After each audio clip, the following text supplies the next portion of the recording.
Friends, today is a special day. We are commencing a new Mesechet on a special Tuesday. Every Tuesday special, every day is special, every day is an opportunity to study Torah.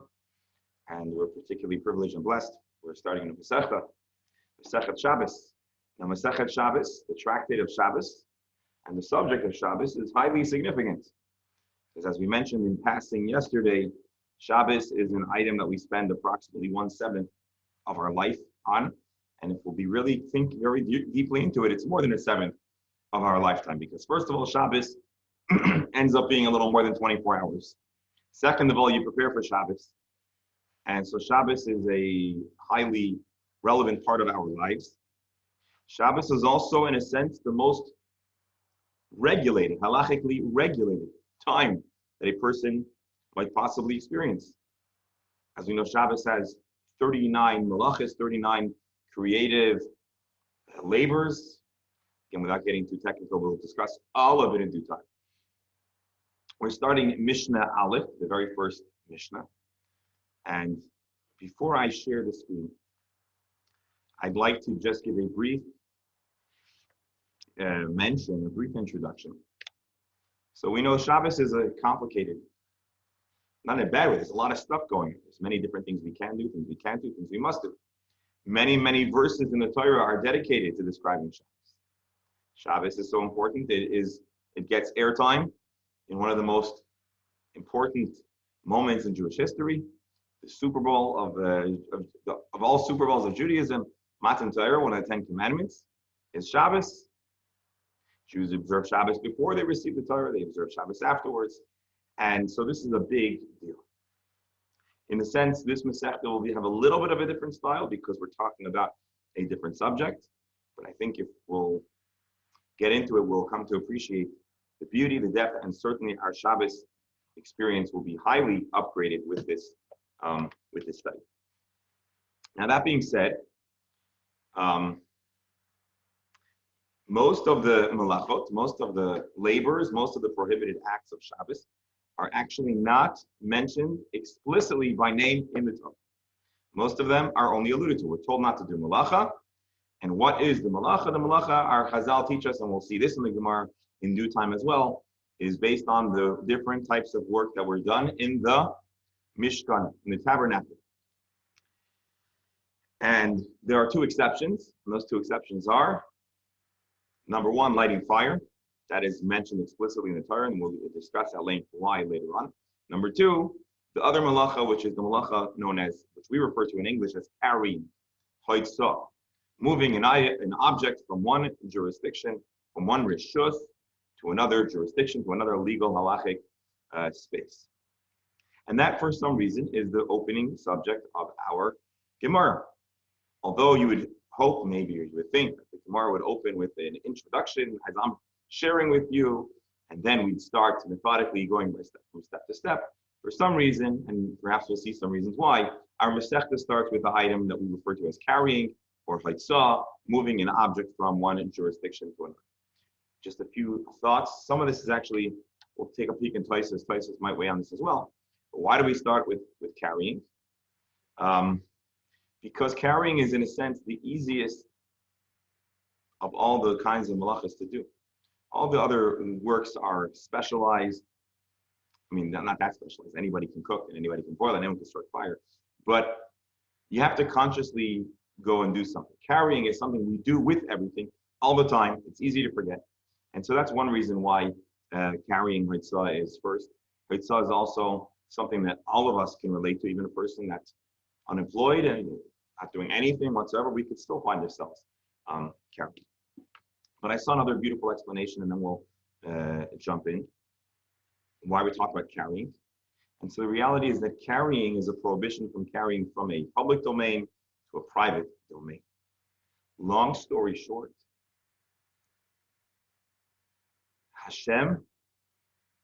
for Hashem, the whole world is his private domain, his private space.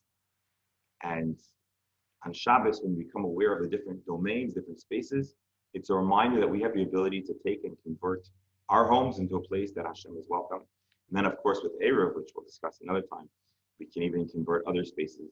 And the idea of Rishus HaYachid, a singular private jurisdiction, is representative of a space that is entirely under Hashem's zone. And as we finish Mesechet Brachos, which is all about bringing the awareness of Hashem into our day-to-day life, right? We're thanking Hashem, we're praying to Hashem.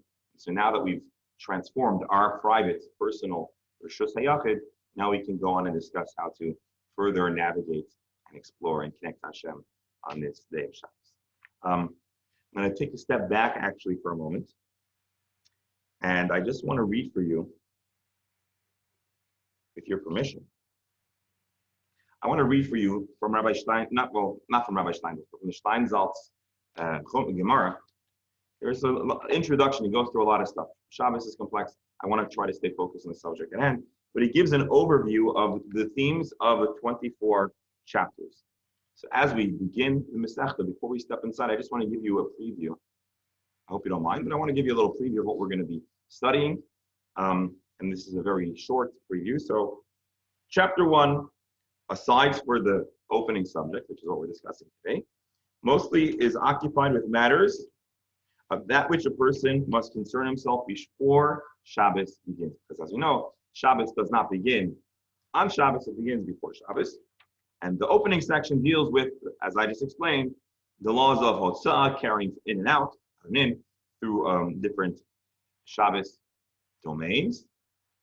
There's also extensive treatment of a certain 18 decrees that were issued by Beis Shammai and Beis Hillel, and that's going to also be discussed in Mesechet. Chapter 2 talks about the kindling of the Shabbos lights and the other preparations before Shabbos. There is a sense of chronology in the general sense. Chapter 3 talks about food items, cooking, why we have a blech. Can you cook on Shabbos? Can you leave something on the fire? 4 talks about hatmana, insulating something that is already hot before Shabbos. Can you do it on Shabbos? Can you do it before Shabbos? How do you make sure your food is hot on Shabbos? Which again, when we see it in the details, it'll be very exciting. Here doesn't sound that exciting, but it's highly, highly relevant. Number 5, chapter 5. The kinds of gear that one is allowed to leave on their domesticated animals that they use during their farming.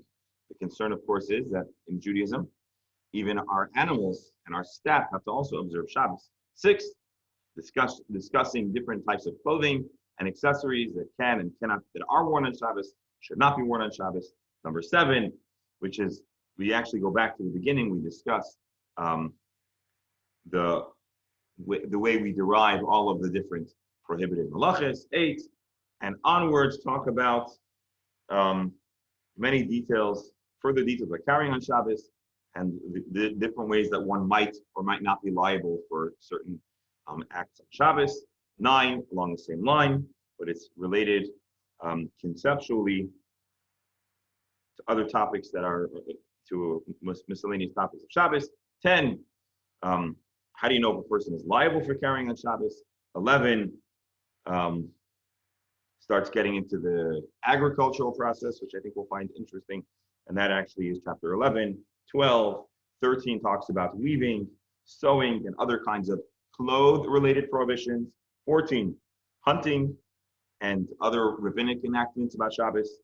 15, tying and untying knots. 16, all about fire, can you light a fire, etc. 17, the laws of muktzah, which is something we all know the word muktzah, but Amir Hashem will come out very educated on the subject. 18, also the idea of muktzah. 19, a discussion of a specific example of something that is permitted on Shabbos, which is namely circumcision, bris milah. 20, acts that are prohibited to do on Shabbos because of the Rabbanan, the rabbis. 21, moving objects on Shabbos that are within your home. 21, things that are not explicitly prohibited, but they're not in the scheme of Shabbos. 23, transactional restrictions, business restrictions. And 24, how you shouldn't have your livestock and your household and your entourage and everything else observing Shabbos, as well as many other diverse laws of Shabbos. So does it really give you a flavor of what we're going to talk about? I'm not sure, but let's take a look. So again, that was just a brief overview of the 24 chapters. We know a lot about Shabbos, but I think what we're going to discover is that as much as we know, we've got a lot to learn. This is going to be exciting. I'll tell you a personal confession. I'm excited, personally, not just to teach this, but to have a chance to review, to learn. I think the discussions are going to be great. It's going to force us to really think, and it's going to broaden our minds, and it's going to broaden our appreciation for Shabbos, for our tradition. And we'll also see how the rabbis had to do a lot of thinking and a lot of figuring out. And that is it. One more introduction, and then we can jump right in. This is the introduction. I'm going to base off, again, the introduction. I was going to reinvent the wheel, but I see that also the Steinsaltz gives a beautiful introduction. It's not on the internet, otherwise I'd show it to all of you. But the first part of the first chapter talks about the prohibition of carrying and moving objects on Shabbos. This prohibition is alluded to in the Torah, and it's explicitly referenced in the Nevi'im. When we make Kiddush on Shabbos day, we read a bunch of psukim. We actually reference those, the verses that talk about Shabbos that are not only in the Torah, but also in the Nevi'im and the prophets. And although it also appears in a list of all the other malachas, it gets its own reference over here for some reason, as I mentioned briefly. Two parts of carrying. To make it a problem, you need to do two things. I'm sorry, take that back. The most important element of carrying is that the issue is moving something from the Rishus HaYachid, the Rishus HaRab, to a public domain from a private domain. We're going to have to discuss what those domains are and the components of carrying. That's going to be much of our subject. And actually, I'll let the Gemara do most of the introduction because we have to go through step by step. All right, my dear friends, and now without further delay, let's power up our computer. Let's jump right in. Just to remind you all, I muted you because of some background noise. I want to ask everyone to please find the unmute button and become comfortable with it. This is a discussion as much as a shir, and therefore questions, comments are welcome. And perhaps before we jump into the first words of the Mishnah properly, I'd like to invite, if anyone has any comments or questions, feel free to do so now before we begin. If not, we'll get started. Anyone? Going once, going twice. Here we go. Yitziyos HaShabbos. On Shabbos, the prohibited act of carrying. By the way, in Hebrew, the word Yitziyos doesn't mean carry. We use the word carry. Yitziyos means transporting something, bringing something from one domain to another. So how many different ways might that look? How might that work? What's the problem? So shtayim shema arba b'pnim. If you're inside your home, there are two different ways that you might find yourself carrying on Shabbos, which actually really could be four. Two of them that are explicitly problematic, and two other that are perhaps they're rabbanan, as we'll see. Rashi. Shtayim shema arba b'pnim. If you're standing in your home, you might think, if I'm standing in my house, then how could I possibly be carrying? Carrying is going outside of the home. So Rashi, the Mishnah teaches us that even if you're standing in your home, there are two biblically prohibited ways that you can find yourself carrying, doing the act of haitzah, the hachnasa, bringing something in or taking something out. And as we're going to see later on in our Mesechet, a good bit later on page 96b, the Gemara tells us the verse. How do we know that carrying is a problem? Well, first of all, in the Mishkan, they would carry stuff. How do we know that? Because what did the Jews do to build the Mishkan? So Moshe made a capital campaign, and people started bringing donations from their private tents into the public space, into the Mishkan area where the Mishkan is going to be built. And so over there, they were carrying from a Rishus HaYachid, from their homes, into the public domain. And furthermore, there are other accounts in the Torah, biblical accounts of carrying, perhaps. And if one were to carry on Shabbos, so they would have to bring an offering, a chatos, because for these two, because they are biblical. And if it was done intentionally, they could even have kares being cut off, or if they were worn, they could also have be subject to the laws of stoning, a capital punishment. That's for the two that are biblical.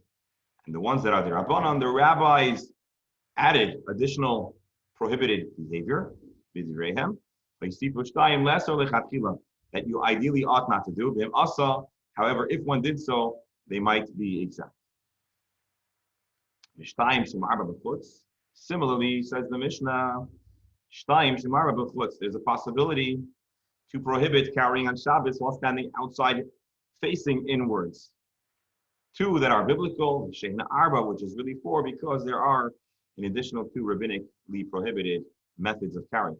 Rashi, there are two biblically prohibited methods of carrying. Which are taking something out of your home, or hachnasa, bringing something into your home. Then Rashi explains something very interesting. Our Mishnah, to explain the hypotheticals, the scenarios of carrying in or out of your home, portrays the person on the inside as the homeowner, and the person on the outside as a pauper, an ani, a person collecting tzedakah. Rashi, the ani ha'amim l'chutz, with the portrayal of a poor person standing outside. That is the biblically prohibited. The rabbis added on two additionally prohibited behaviors. When two people are involved, one person takes it out of one space, but the other person puts it down. It is prohibited from the outset, but if one did so, patur, they are exempt. So again, you shouldn't do it, but if one did it, they're not going to get the same punishment as if they did a biblically prohibited act. We add one more thing. The Mishnah now is going to go through a series of scenarios of carrying. It might sound highly technical, but once we get through it, believe me, it'll be a little less technical and more interesting. One thing to remember, carrying or moving something from one place to another has three steps. You want to move something, the first thing is, anyone want to shout out, what would be the first step of moving something from one domain to another, carrying something? What would be the very first step? Any suggestions? You got to first pick it up. If you're not holding it, you're not carrying it, can't move it. So the first step would be picking it up. Now let's skip to the end of the process. What would be the final step? Putting it down. Putting it down. So in Hebrew, picking it up is called akira. You are uprooting it from its previous location. Akira. Picking it up from its present location. And the word for putting it down is hanacha, placing it down. What's another act we do every day that has the word hanacha? So we are meiniach tefillin, we place the tefillin on our arms and head, and in Hebrew we say meiniach or hanachas tefillin. So in order to be guilty, in order to have transgressed the prohibition of carrying, as we'll soon see, there needs to be two or really three components. An item needs to be picked up, the item needs to be moved, and then the item needs to be placed down. If one person did not do both the pickup and the place down, then they may not be biblically transgressing this prohibition. And that's essentially what these scenarios are going to show us. So let's jump inside the Mishnah. Ketzad, what would that look like? How do you have so many cases? Because we said essentially there are 8 different ways that a person could carry on Shabbos. How do you have 8? What are those scenarios? So the Mishnah continues. Someone standing outside of your home, the poor guy's hungry, he wants something to eat. And he's communicating with Baal Habayis Bifnim, the homeowner on the inside. And by the way, it could really be any kind of scenario. We're just bringing a scenario that's likely, which is that the person that owns the home is in the home, and the person that doesn't own the home is probably outside of the home. So, but it's not exclusively these scenarios. So, if the poor person was holding on to something and stuck it into the home, and then he placed it into the hands of the homeowner, or he placed it on the floor. So let's say the Rashi says you're talking about a guy who's holding a basket. So he's picked it up from wherever he was. He hands it to the person in the home. He's essentially taken something up, moved it, and placed it down. That would be scenario number 1. Or alternatively, The homeowner wants to help this poor hungry guy, so he's holding a peanut butter and jelly sandwich. And the poor person takes the peanut butter and jelly sandwich from the inside and brings it to him outside. In this case, or in either case, the guy standing outside has essentially done the entire act. He's either taken something and placed it indoors, or taken it and taken it outdoors, outside to himself, and thus he is the one to have done both acts. Akira, uplifting it from its previous space and placing it down in its new space. The guy standing outside, he did all of the action. He is chayiv, he is guilty, and the person, not guilty, he has transgressed, or he has done carrying on Shabbos, and the person on the inside has not done anything. He is a innocent bystander. Let me ask you a question. I'm talking too much. I need to hear some other voices. Help me out. Is the guy on the inside entirely innocent? What does it mean that he's patur? Has he done nothing wrong? Anyone want to help me out? He hasn't done anything wrong in the realm of Shabbos. He has not carried. He may be yet incorrect because he probably should have invited the poor person inside so that he shouldn't come to be transgressing Shabbos. So we're not talking now about in the whole world. We're talking now specifically in the case of carrying. The guy that's standing on the inside, he hasn't moved something out. He just is what's the word? He's just standing there. He hasn't done anything. So in the realm of Shabbos, hasn't carried, but the poor person has. I'm sorry? I guess he's accessory to the crime, but he's not actually, he's accessory to the violation. So the shaila that I'm asking is essentially, could he be considered culpable for lifnei iver l'sitei michshel? Is he considered facilitated? Is he a facilitator? Yes. He presumably is. Yeah. In the discussion of Shabbos, which again, the poor and homeowner is only an example, it's a mushal. As far as the Shabbos prohibition is concerned, the guy on the inside has not done anything wrong. And Rashi just explains what I just told you. If the guy standing outside takes something and places it in the hand of the homeowner, he picked it up from the public domain, and he placed it down in the private domain in the home. Or he picked something, he took the peanut butter and jelly sandwich from the homeowner, he took it from the homeowner, that's an akira, and he placed it in his pocket, or he put it down, or he took it. And now we have akira v'hanachim. And I want you just to understand that as we go through this, we're going to add many more details. I'm trying to explain it, but we're going to keep on filling this in. Yes, doctor. This seems to focus on the dichotomy between the letter of the law and the spirit of the law, which is a very common issue on Shabbos, particularly Shabbos afternoon, particularly among kids, and what they can do and what they legally can do and what they should do. Right. So I'm glad you're saying that, because I would say like this. Shabbos does have different things they need to take in mind. There are certain things that are explicitly problematic. It's prohibited. It's melacha. It's labor.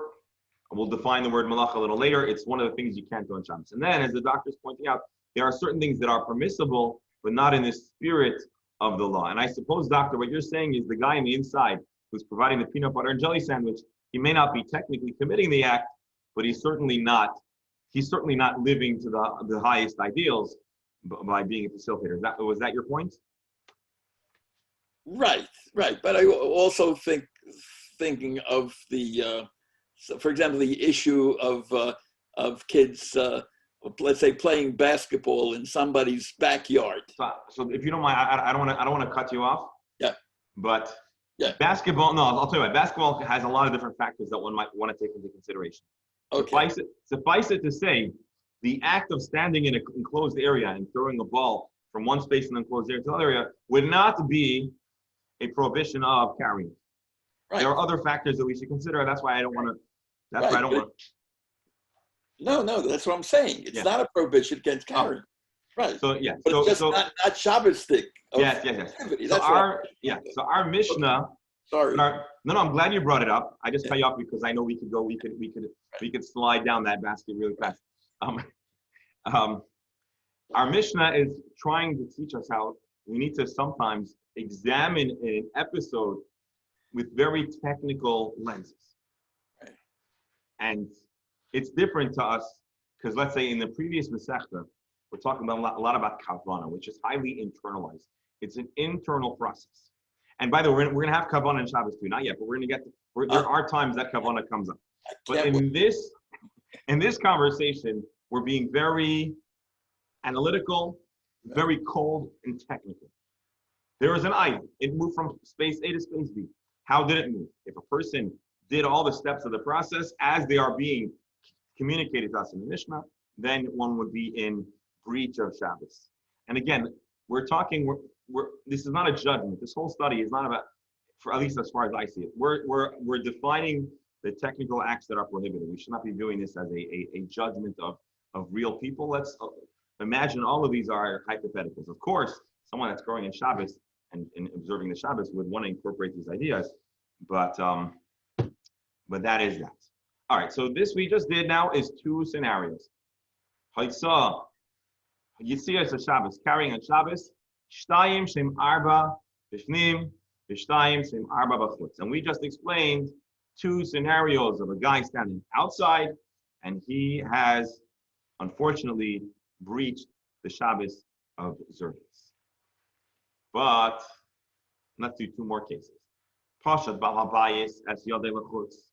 If the homeowner took the peanut butter and jelly sandwich and he stretched it out through the doorway to outside, and the poor person received it in his hand, or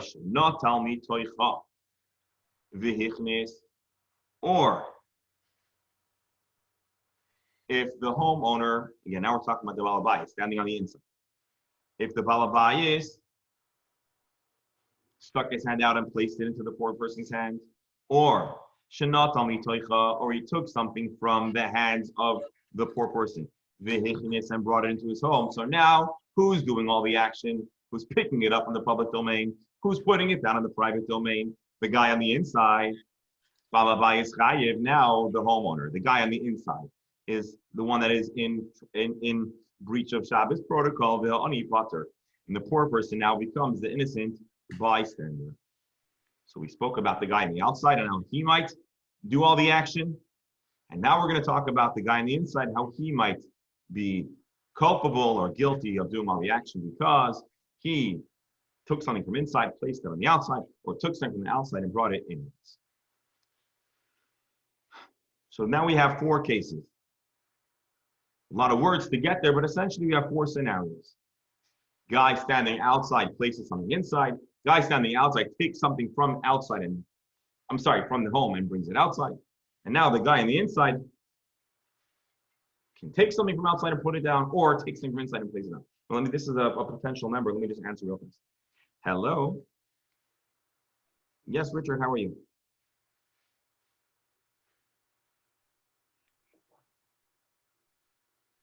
We're actually starting right now. We just started the new Mesechet. If you'd like to, you're more than welcome to join us. Everyone here would love to greet. Do you have the Zoom link? Oh, Schomberg, here. You can come inside. Hold on. Schomberg, can you get the front door? All right, I'm gonna hang out now. All right. Pardon me, folks. Hello, how are you? Find yourself. Here, Richard, come on, you can grab a seat. Come on, grab a seat. And then for the future, I'll have to get you a book, but right now you're just gonna have to listen in. All righty, dear friends. So again, we're defining carrying on Shabbos. You could be standing in the home, indoors, and there are two ways that you might be considered carrying, but there's a better word for carrying. It's transporting, moving an item from space A to space B. And you could also be standing outside and move a space from space A to space B. Doctor, you had a question or a comment? Yeah, I mean, and I was off for a few minutes, so I don't know if you touched on that. The definition of B'shus HaYachid and B'shus HaRabim. In other words, if my house at the front door has an overhang, a little, a portico, whatever you want to call it, is that and is that considered outdoors? All Or right, is so it, you know, we're starting vague and we're building up the facts. So we actually didn't go into depth about public and Okay. private domain.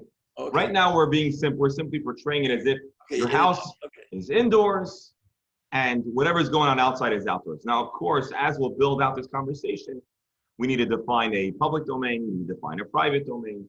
We need to define if your private domain might extend. But Right. right now we're starting with two Okay, boxes, yeah. box A and box B, and there's a doorway in the middle, and if God willing, we'll build out all of the specifics. Now, so we have 4 cases right now. From a guy standing outside moves an item from outside to inside to out. Guy on the inside moves from inside to outside to inside. I don't. If you just were listening to that for the first time, I don't expect it again. But long story short, each of the 4 scenarios that have been delineated, have been mentioned, entail a person picking up an item, whether it's from the ground or from the hand of another person, it doesn't matter. You've uprooted an item from its stationary current location. You've moved it across the threshold of jurisdiction A to jurisdiction B, and it's been placed down, either in your pocket or in your mouth or on the ground or whatever it is. So those are the 4 conceptual scenarios where someone might be biblically culpable for moving an item from point A to point B. Again, we're at the tip. We're at the tip of the iceberg. We're still building this up. And again, this is the Mishnah, so the Gemara is going to discuss this up. Now, we're going to talk about a scenario where, although it's not a preferred behavior, neither are considered culpable of moving an item from point A to point B for the sake of the Shabbos conversation. If the poor person stuck his hand inside, let's say with a basket, because he's collecting food, and then the homeowner took something out of the basket, or let's see Rashi. He moved something from outside to inwards. And then the homeowner took something out of that, or out of his hand. So now what's happening is the poor person, the outside guy, is moving it. He takes it out from the outside and moves it in, but he hasn't put it down. The inside person took it. Again, highly technical, but very relevant.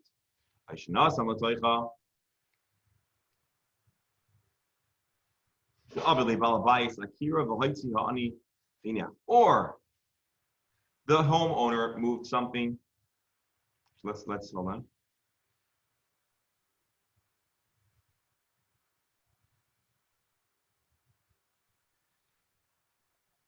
Let's read Rabbi Stein just for a moment. Or the homeowner placed an object into the hands of the poor person. Or the homeowner placed something into the hands of the poor person. And then the poor person withdrew. Both are exempt. Neither have committed a biblical act of carrying. So again, it sounds confusing because we're using the same few words, but it's very, very different.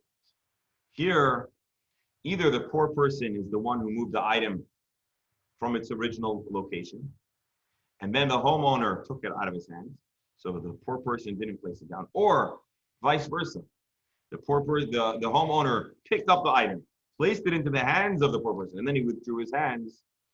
So they've now done essentially a partnership. One guy uprooted the item, the other guy placed it down, and because no one person did both acts, uprooting and placing down, Shneihem Turim, both are not on the line for a biblical Shabbos breach.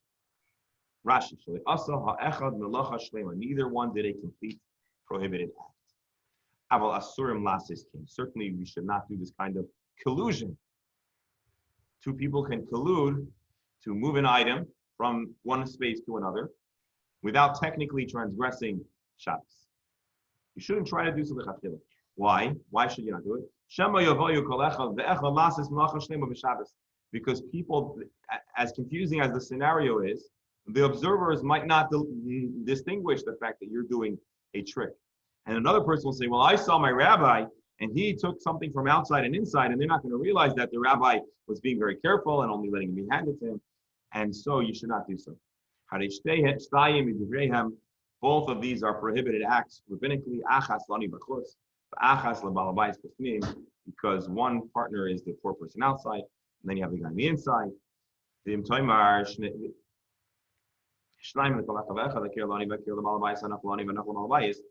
So you might ask, maybe really everybody is guilty, because everybody in a sense has done a mini uplifting and a mini placing down, because when I have something removed from my hands, even if in a sense I've also uprooted it. Anyway, so the Gemara is going to elaborate on it. Discuss this over. One more case before we get out of the mission. Pasha the Balabais says, if the poor person, if the homeowner stuck his hand outside, but he didn't offload that item, and the poor person took it, I should not sell the. Or he stuck at his hand and the poor person put something into his hand. So the same thing in the reverse. If the homeowner stuck his hand out and the poor person took something from it, or he stuck his hand out and the guy on the outside placed it in his hand, they're both exempt, because once again, neither party has both uprooted, picked up, and placed down. And so although we use the word carrying, you moved it. To be guilty, to be culpable, biblically, for transporting an item from space A to space B, you have to have both picked it up in point A and then placed it down at point B. And that's really the punchline, that's the bottom line of our entire long, confusing Mishnah. So, if you're feeling overwhelmed, I don't blame you. So I remember when I learned this Mishnah for the first time. I was in Israel, in yeshiva. I was going to say many years ago, but I guess that's a relative term. But it was long enough ago that I have to refresh my memory on these subjects. But I've learned to be careful about saying many years ago. But it's been quite a while since I learned this Mishnah. I remember opening it up, and the first time you look at it, and it's like, whoa, this is like, am I ready to do this? Am I ready to take down this whole Mesechet? But it gets better, folks, number one. Number two, this is really important, because we're really getting a sense of the way to take apart an act that looks like it's just a flash. We're kind of becoming like lawyers, right? A lawyer, you look at an act, and you got to decide. But second of all, it gets easier. And third of all, this is just the opening discussion. Then we're going to transition to talking about Erev Shabbos. So this is our first Mishnah. Before we go further, hold on. Let's take a peek at this. There's one there. Now, hopefully we'll get a chance to look in the Gemara, but I want to share this thing.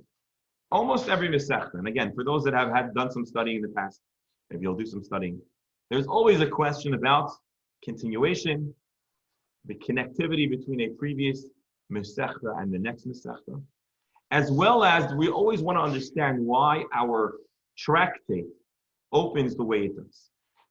And so I really gave this introduction in the beginning in different words. Why do we start talking about carrying? It's overwhelming, it's complicated, it's very technical. And the answer is number one, because it's the thing that we are most likely to do. It's also the highest frequency act, right? You don't always light a fire. You don't always cook. You don't always weave. You don't always tie a knot. You don't always write. But you're constantly moving stuff from place to place. It's so second nature.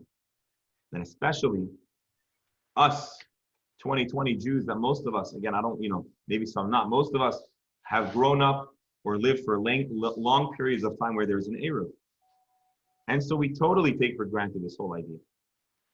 And so that's a reason why we need to mention it. Let's see Tosfos, who talks about some other reasons why we start off with this somewhat confusing subject.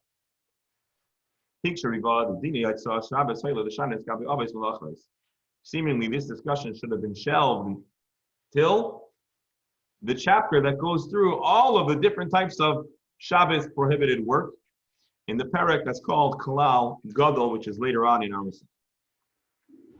Because over there we have a whole discussion that starts Avot Melachot Mem Chaser Achas. There are 40 minus 1, 39 different types of prohibited labor, and one of them is Hotza'ah, carrying. And it comes towards the end of the list. Maybe again, we should have skipped carrying and started off talking about how we prepare for Erev Shabbos. It would have been a good sales tactic too. Because the next mission says, Erev Shabbos, there are different professionals, and each professional should be careful and cognizant of the fact that if they don't offload and slow down their work, they might come to, by mistake, be in transgression of Shabbos. So, for example, a person who does a person that does sewing should make sure they're not carrying their needle before Shabbos, and so on and so forth. In the temple, they would sound they would blow a horn or two, right, to let people know when they should stop doing work, as the Mesechet will discuss. So why do we start over here? And Tosfos essentially goes through the order of how it should have been structured. We should have started talking about preparing the other kinds of work you shouldn't do before Shabbos. Maybe you shouldn't do laundry or whatever else. And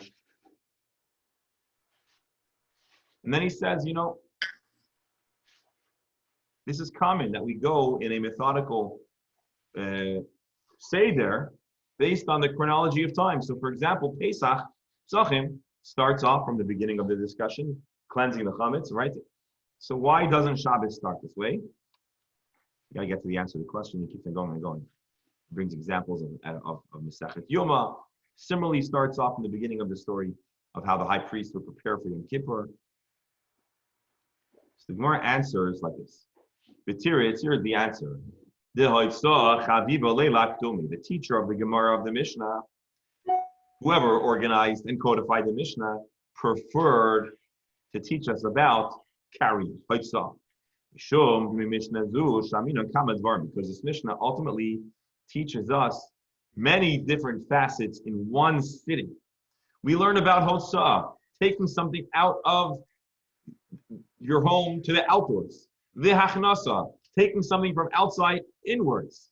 We get a chance to talk about the ani, the ashir, the poor person on the outside, the rich person on the inside, if you will. We talk about the fact that carrying is multifaceted. You need to pick something up. You need to put it down. When two people are collaborating together, they may be exempt. We learn that a person's hands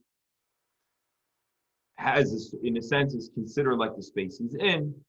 Many, many complicated halachot. So to you and I, maybe we're saying, wow, this is overwhelming. Start with something easy. But realize the Mishnah and the Gemara, which is on a real intellectual journey, this is like an awesome way to start. You start with a rush. You start with a thrill. You start with a heavy punch. And so that's the first answer, because this is a complex, fascinating, intellectually challenging subject. That's answer number one, why we start with the subject.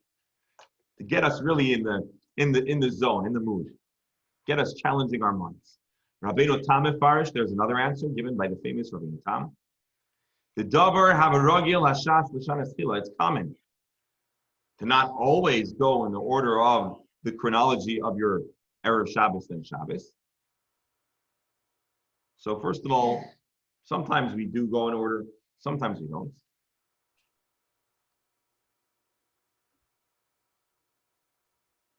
Second of all, carrying is something you need to be aware of before Shabbos. Think about it. Of course you need to know that you can't carry, because Shabbos begins, there's stuff in your pockets.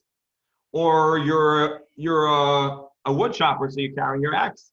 Or you're a seamstress and you're carrying your needle. So this is the necessary prerequisite, because even if you stop doing your work, you might still have your tools, your other items with you. So Rabbeinu Tam says this actually is chronologically necessary. Because as Shabbos comes, you go from outdoors, you go inside, you begin Shabbos, so you need to know about not carrying. So that's another answer. Furthermore, he says, this had to be taught more urgently because it's counterintuitive. Every other kinds of work, we can conceptually appreciate that it's work, it's labor. Cooking, building, crafting. But the only kind of malacha, of labor, that's not really that creative is carrying. All you're doing is moving something it already exists. You're not even improving upon it. All you're doing is making it available. And that's so counterintuitive. No one would have dreamt that carrying would be a problem on Shabbos. And because it's so not what we would assume Shabbos is about, it was essential to start off with the most unanticipated aspect of Shabbos. So why do we start off talking about carrying? It's overwhelming, it's complicated, it might be confusing. Answer number one, because we want to start off with overwhelming, complicating, and confusing. We want to get those students' creative minds and the creative juices flowing and challenged, and then everything else seems a little more easy, and we're already off our gang, we're already on the road. Number one. Number two, you need to know that you can't carry, because when Shabbos commences, you already need to stop.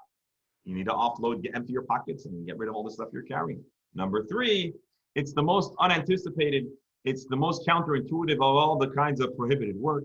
And so for that reason, our Mesechta chooses to begin on this subject. And this is a classical Tosfos.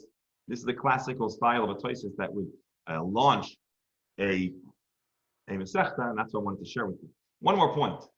Why do we call carrying Yitziot? Taking it outside. You're not always moving things outside. You're either moving it from indoors to outside or outside to inside.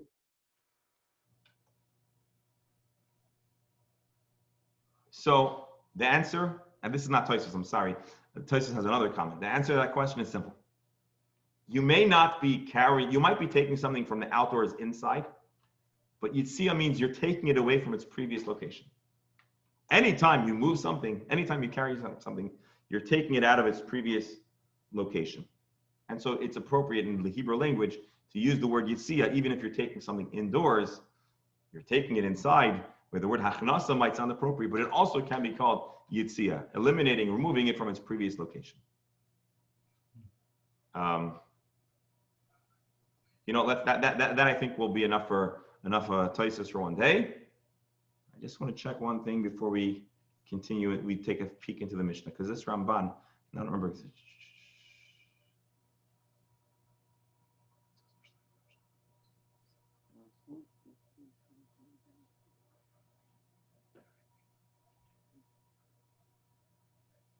Give me a moment.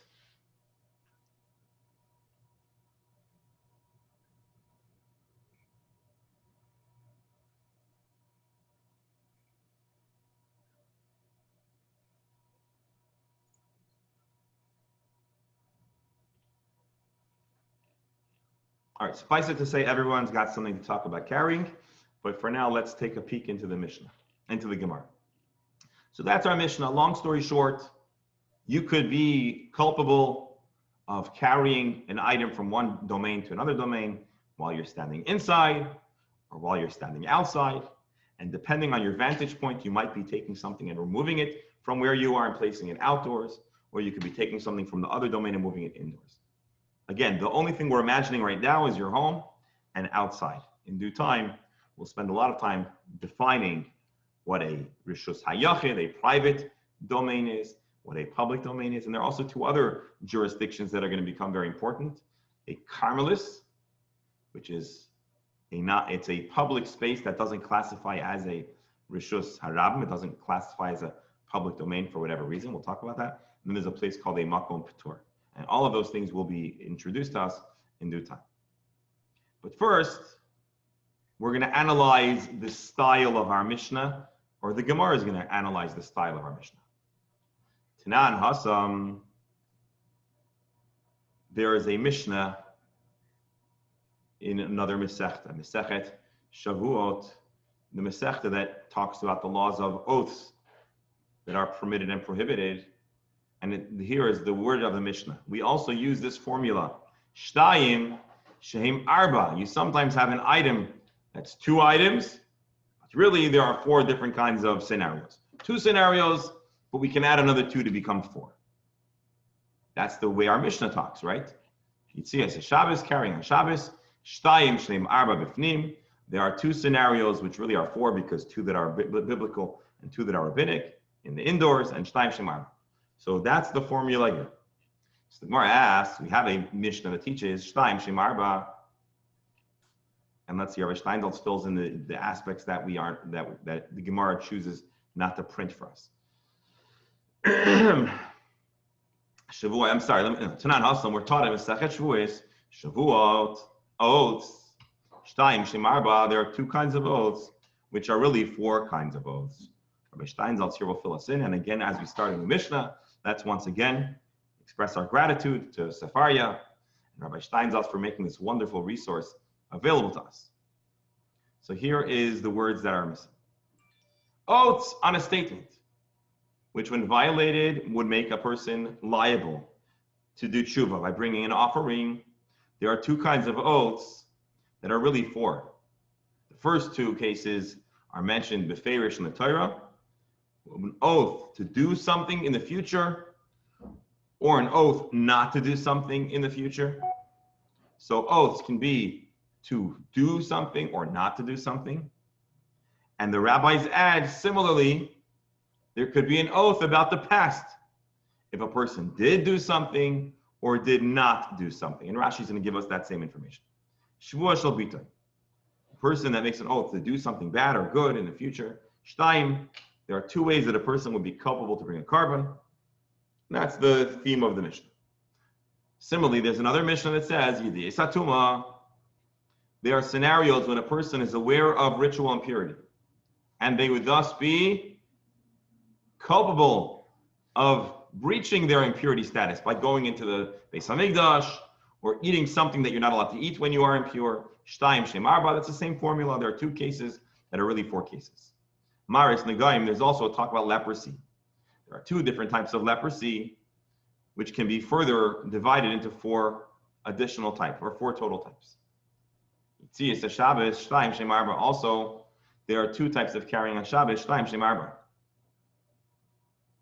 So what's the question? We just quoted a Mishnah that talks about different issues that could be broken down to either two or four. The question is, why are they differently phrased? Why are they expressed differently than our Mishnah, which says Shtayim Shem Arba b'fnim, u'Shtayim Shem Arba b'chutz? Our Mishnah further breaks it down. Same act, but depending on where you're standing, you're broken down into different scenarios. So why does the Mishnah elsewhere just say two that's four, and here we say two that's four indoors, two that's four outdoors? Why does our Mishnah not simplify things? Why does the Mishnah make things complicated? So basically the same idea expressed in more simple words in Mesechet Shavuos, and why does our Mishnah here not express it in a similarly more simple and streamlined manner? That's the question. Again, this is a question about style more than the substance of our Mishnah. So the Gemara answers, over here, where we're studying a tractate that's all about Shabbos. So it was essential to teach Avot V'Tani Toldot. We need to really cover every subject, every scenario. Those scenarios that are considered primary Shabbos prohibitions, and those that are considered subcategories or children. Avot and Toldot. And we're going to discuss what this means in a moment. So our Mishnah, which is the place to talk about Shabbos, we're going to give a full itemized list. Hasam, Mesechet Shavuot, the Lavik Shabbos, that's not where Shabbos is being discussed. It's only mentioned parenthetically. Avot, Tani, he only taught us about the primary kinds of Shabbos prohibitions, but Toladot, Lo Tani, but the Mishnah did not choose to give mention to those that are secondary or subcategories. So we asked a very stylistic question. Why does our Mishnah not shorten and streamline its style compared to another Mishnah which makes the same point? And the answer is simple. Here, we're talking about Shabbos. We're going to make sure that we get every detail. Avot and Toldot. Literally, Avot mean, what's the English word for Avot? Avos. In English, what is the word Avos? I guess it would be actually the regular Hebrew translation. Work. Avot is fathers. Fathers. And Toldot means descendants or children. That's literally the word Avot and Toldot. But in the discussion of Shabbos, we use these two words conceptually to mean primary Shabbos prohibitions that are more explicit or obvious. And then there's Toldot. There's the byproduct or the subcategories, which are outgrowths of those originally stated prohibitions. Rashi, and Rashi says something very interesting. Moving something from the private domain to the public, that would be a more explicitly biblical prohibition. Because in the building of the temple, when people were donating their stuff, they took the items out of their home and placed it in the central location where everything was being gathered, which the central location where everybody is gathering and all the items are being gathered is like the public domain. And then we can infer, if you're prohibited from moving something from your home to outdoors, obviously the reverse would be true as well. And those are considered subcategories or offshoots of this teaching. Avot Mainiu, the words of the Gemara, what are the fathers? What are the primary prohibitions of carrying on Shabbos? Yitzios, taking something out of your private domain. The Yitzios, Trei Havyan. And there are two types of Yitzios, two types of carrying out. Either you take something out of your space and put it outdoors, or a poor person standing outdoors takes it out of your space. And so that is what the Mishnah in Shavuot is referencing. But Toladot, the secondary category, is not mentioned over there. We have to pause over here. And I want to thank everybody for joining. I want to acknowledge to everyone today's class is a little more technical than some of the others. I want to thank everybody and wish everyone a mazel tov for launching a new Mishnah, launching a new Mesechet, and with Hashem's help, with determination, grit, and dedication, we're going to know a lot about our tradition. We're going to know a lot about our Shabbos observances, and we're going to discover there are certain things that you find yourself doing. Maybe you don't even know why you do it. And now we're going to know all the whys and the background. And I assure you, if we remain steady and we stay on this track, we're going to come out extremely enlightened, informed, educated, and we're going to find Shabbos a much more meaningful experience. Now let's do the fast recap, although there's not much to recap. The Mishnah tells us about the prohibition of moving an item from one jurisdiction to the other. The fundamental principle prohibition is to pick something up. Akira, remove it from its prior space. Move it and then place it down in another location. The Hebrew words for that is akira and hanacha, picking up, uprooting, and placing down. Our Mishnah describes these interactions happening with two people, two examples. A person standing in their home facing towards the outside, a person standing outside facing towards the home, and each of these individuals have the capacity to prohibit carrying from their outdoors inwards or from inwards to outwards. And there's also a hypothetical for them to be cooperating in such a manner where, although that practice is not meant to happen, they would not be culpable biblically for moving an item from one jurisdiction to another. Our Mishnah started off with a question on the style of our Mishnah, why it seems to elaborate in a manner that's confusing when elsewhere it seems to present it in much more simple terms.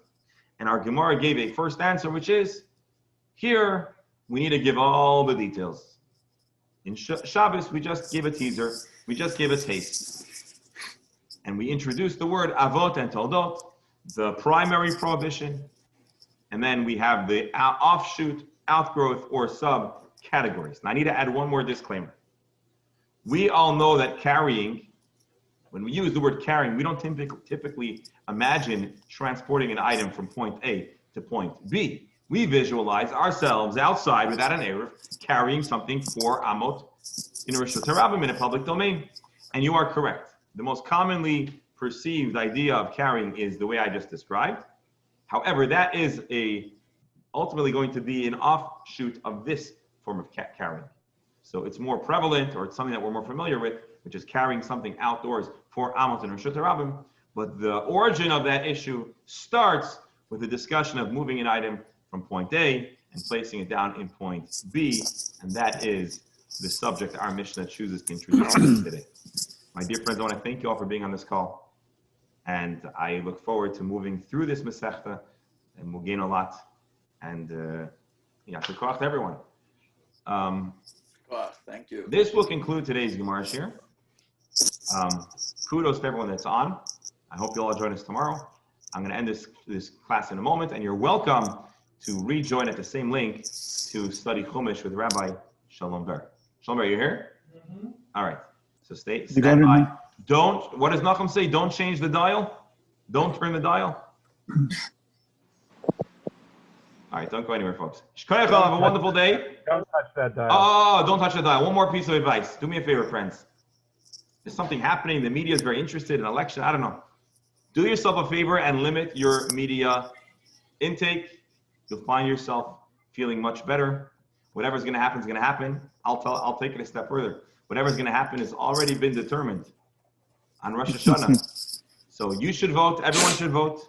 Vote for whoever you believe is the right person. And love your friend, regardless of if they voted like you or different from you. And stay away from the media. It's not going to help you. It's not going to change the facts. And the stress and the anxiety is bad for everyone, in my opinion. And the study of Torah brings peace to the world. So if you find yourself getting stressed, shut it off. Open up a Chumash, open up a Jewish book, say some Tehillim if you want to pray for your favorite candidate. With Hashem's help, whatever happens, we're going to be all right. And whatever happens, we're going to be here tomorrow with Hashem's help, learning again. So yeah, shekayach to everybody. Be well, stay safe, and thank you. Okay, thank you. Thank you.